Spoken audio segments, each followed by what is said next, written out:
And we're joined right now by the Speaker of the House, Nancy Pelosi. Thanks so much for being with us. 1 year ago tonight, at this moment, 8 p.m., you were on the way back here. Yes. And that was important to come back here to finish the nation's business. That was very important. First, let me welcome you to the Capitol, to Statuary Hall. It's extraordinary. Which in its early day was the chamber of the House of Representatives, where Abraham Lincoln served and others, some who have become president. His desk is right there. Well, welcome to the Capitol. Yes, at that time we were on our way back, and the decision. Let me just back up. While this is going on, and while our members, and you'll be hearing from some of them, we're very proud of the testimonies they presented today, the members who were in the gallery and on the floor while all this was going on. While that was happening, we were in the undisclosed location, and we were fighting to get the National Guard. And it was very hard. You were on the phone making calls. Yes, making calls. Chuck Schumer and I, Steny Hoyer, were on the phone making calls about this, calling governors to make sure that we understood the readiness of their folks to come. The secretary, one of the under or assistant or whatever you call them, secretaries of defense, McCarthy, kept saying, well, it's hard and it takes time and I've got to talk to my boss and I haven't a chance to go see him. There was really a delay. And then by the time we spoke to the acting secretary of defense, well, we're going to do this or that. And it was just Did it make sense to you that they were delayed? No, it was inexplicable. It just made no sense at all. They'd say, and it is hard to activate the National Guard. You have to start early. And when they said they had the authority here, but they didn't have the permission to exercise. Is that why you think the January 6th Commission is so important, to find out exactly what happened 1 year ago today here? Well, the facts and the whole thing, the setup, what went before, what happened during. That's very important, and what's happening after. So it's the before, the during, and the after. But the fact is that the presence of the National Guard earlier you would have had a different story to tell. Did you call the White House that day to try to get the National Guard? Authority, which is the Department of Defense, and they had one excuse or another. But that's why we had to try to change the law so that the District of Columbia would have its authority to call in the National Guard. Any state can, but not the District of Columbia.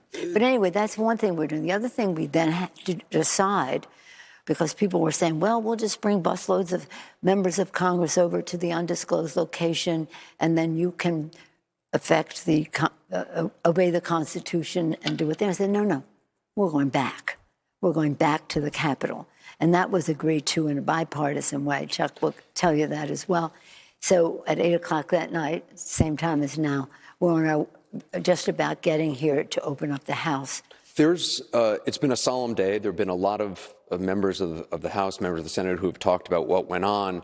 We have not heard from a lot of Republicans today. Yeah. What do you make of that? Why? A lot of the Republicans say, look, the Democrats are using this for political purposes. They can't let it go. There are numbers of members in your House who are Republicans who have said, you know, it wasn't that bad, that it was a day like any other. Yeah, well, let's not spend a whole lot of time on their excuses and whining. The fact is, it was a terrible thing that happened, an assault on the Capitol, an assault on the Constitution, so that we did not arrange for the peaceful transfer of power, an assault on our democracy. They can say whatever they want, but you'd have to ask them why they would not want to show up for something that they knew was wrong. Former Vice President Cheney was here today to hear you speak with his daughter, Congresswoman Liz Cheney, obviously, who's so important on that commission. What did you make of seeing the former vice president here? Well, I didn't know he was coming, and when I went in to call the House to order, there he was. I looked down and saw him, and I was happy to see him. As you may be aware, Dick Cheney served in the House of Representatives, so he has floor privileges as a former member of the House. That he would come this day with Liz Cheney, as you know, his daughter, was quite a statement on his part, one that was well received by the rest of us. We've had our disagreements, who disrespects the Congress of the United States. Well, the founders even allowed for that. They figured there could be a rogue president. And that's where they have impeachment in the Constitution. But they didn't figure they'd have a rogue president and a rogue Senate. One of the things that we have learned that has come out of the last several years is how much of our democracy depends, though, on norms of behavior, accepted norms. And people, good people can disagree about things and see things completely differently, but that there are just norms of behavior. And when you have leaders who are willing to ignore those norms, who are shameless, then our democracy is in real peril. How do you fix that? Well, let me just get back to your other question. We have to, or how we're going to work together. We must work together. And a democracy is predicated on the idea that people will have different views. It's not a monarchy where everybody thinks the same. We might as well stay home and let one person decide. So we have to reach that place. And in order to do that, there have to be norms. No one is above the law, no matter who he or she is. President of the United States is not above the law. You must respect the law. And that is what they have not done in this case. But in the systems of checks and balances, we have a select committee that will seek the truth. It's not about politics, it's about patriotism. And I'm so proud of the courage of the members of the committee. Seek the truth. The Bible tells us this truth will set us free. And there will be some people who will never depart from supporting the lie that President Trump has told them. But we can't go as slow as that slow a ship.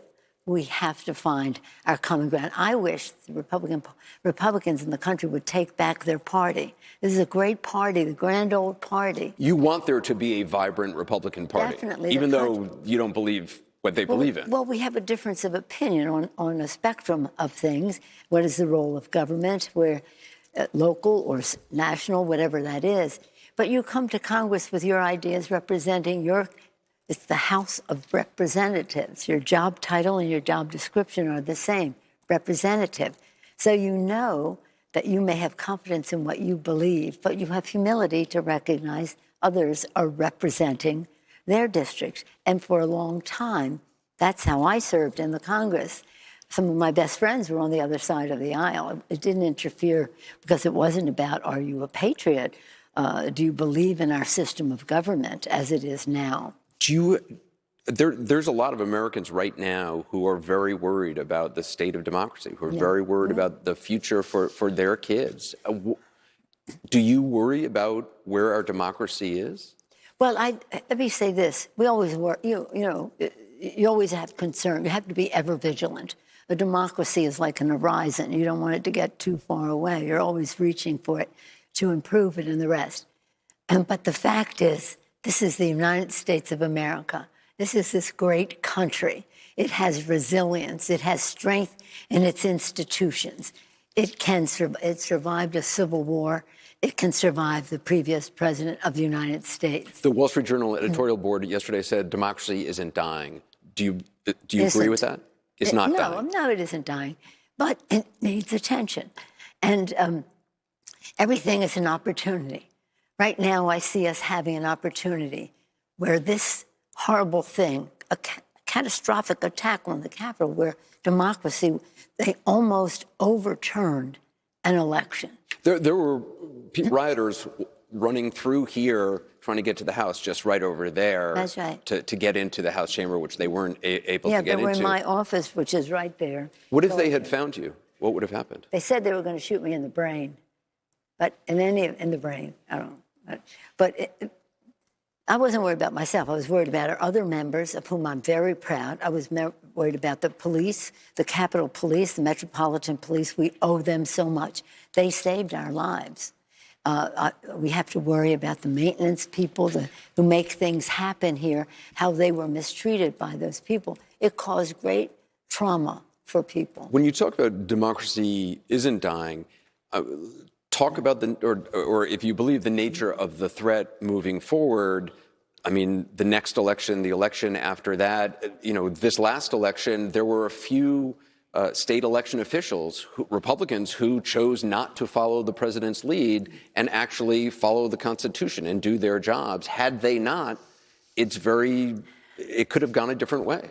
Well, had they gotten these boxes, you see in the film on it when they're bringing the mahogany boxes in, which had the certificates from the states, and that's what they were trying to get to destroy. And then they had this plan that they thought would work. It wouldn't. But the fact is that we have legislation in the Senate now, which we hope they will send back to the House with their amendments, that we can pass to protect our democracy, the sanctity of the vote, to stop their nullification of elections. Not only do they want to suppress the vote, they want to nullify the results. And they are appointing certain people who make a judgment as to who really won the election rather than the numbers speaking for themselves. So we have to stop that. And you would think that there'd be enough people in the Republican Party to do so, and there were in this case. Some of the judges were appointed by Trump. Some of the elected officials, the election officials, were Trumpites, but they honored their oath of office. What about securing the Capitol itself? Changes have been implemented. Are they enough to ensure that what happened in this incredible building a year ago can't happen again? Yes, but more needs to be done because we need more resources. The Senate cut some of the funding that we sent over from the House. So let's take that in three parts. One is the physical structure of the building. We have resources here for the architect of the Capitol to more physically make the Capitol more sturdy so that people cannot break in that way. Second is the personnel, the Capitol Police, the morale, the numbers, the intelligence divisions, and the rest. That has all moved way down the line. More needs to be done. And one of the reasons that it's not as easy as it could be is COVID, because these police have to be trained and the training academies have to be open to do that for the number of weeks, and then they come back here and get further trained. So while they have enthusiastic people who want to sign up, there's still a delay because of COVID. And so when you come to the Capitol, people say, oh, when are they going to open up? The security issues. It's mostly COVID that has kept us shut down. There's a statue here, one of the oldest statues in this hall, and I want to show it to our viewers. It was created just a few years after the Capitol was attacked. Yes, Cleo. In 1814. Cleo, the muse of history, recording events as they unfold. She bore witness to the attack here. She looks down on us now. How do you think she would look at this chapter in American democracy? With tears in her eyes. I'll call this a chapter in our democracy. I'll call it an episode. Every time we have a new class of members, I bring them here, we have dinner, this or that, and we talk about Cleo, that she is recording everything that she sees. Cleo, the muse of history. In fact, the president referenced her this morning beautifully because we feel very possessive of Cleo.